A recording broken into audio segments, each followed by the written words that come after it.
they do represent the idea of sleep mode Torah. And the goal of Yaakov was to join in with them, but his goal was to stay awake, because the goal of Torah ultimately is to be awake with it. In other words, there are devotions during the day where we go into what's called the sleep mode, but you're not meant to stay there. Your goal is to become refreshed. Just like sleep re-energizes and refreshes a person, so too sleep mode Torah, Rabbi Nachman teaches, it re-energizes and refreshes a person's emunah, a person's soul, and especially a person's brain, so that when they wake up, they are re-energized. And Yaakov, by marrying Rachel and Leah, was able to take their sleep mode Torah that they contained and to bring it out into the revealed and become awakened with it. That's the idea of Yaakov Avinu.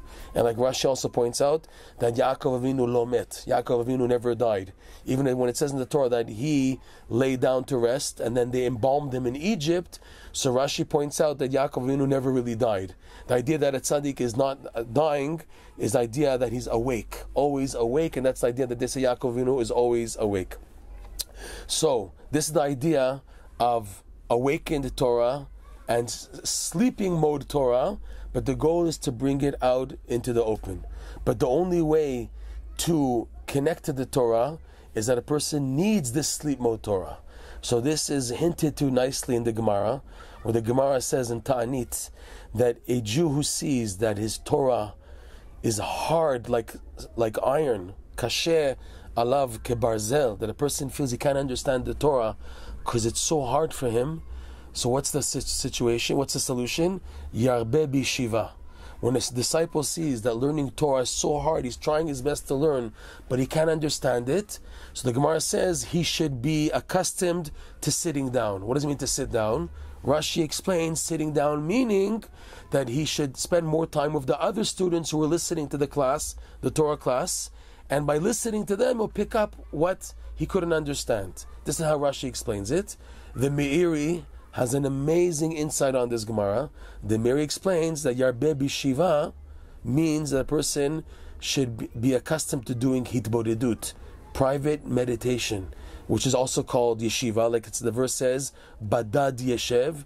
The verse talking about the leper, he has to sit alone, Badad.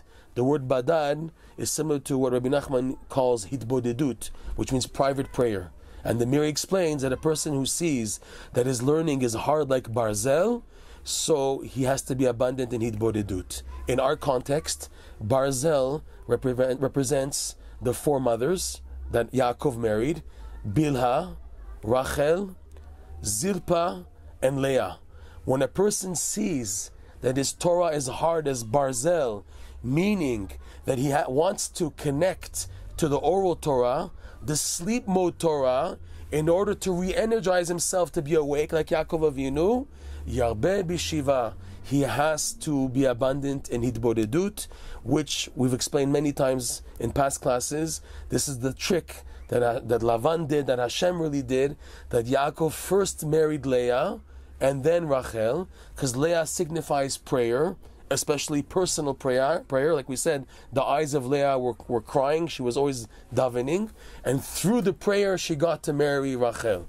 So when a person sees that his Torah study is barzel, it's hard, it's sleep mode Torah, and I want to connect to it in order to bring it out to a conscious level of Torah, Yarbe Bishiva, a person should be accustomed to doing prayer. And this is the idea of Yaakov Avinu first marrying Leah and then marrying Rachel, but ultimately that Yaakov Avinu connected to the oral Torah, bringing it out to the awakened mode. Because again, Yaakov symbolizes not going to sleep. He slept only that one night, and that's it. He didn't sleep for 14 years when learning in the yeshiva of Shem and Ever, and also when working for Lavan, he also didn't sleep. So it's like 28 years if you want to say that he did not sleep. Koach, then 28 is gematria of strength.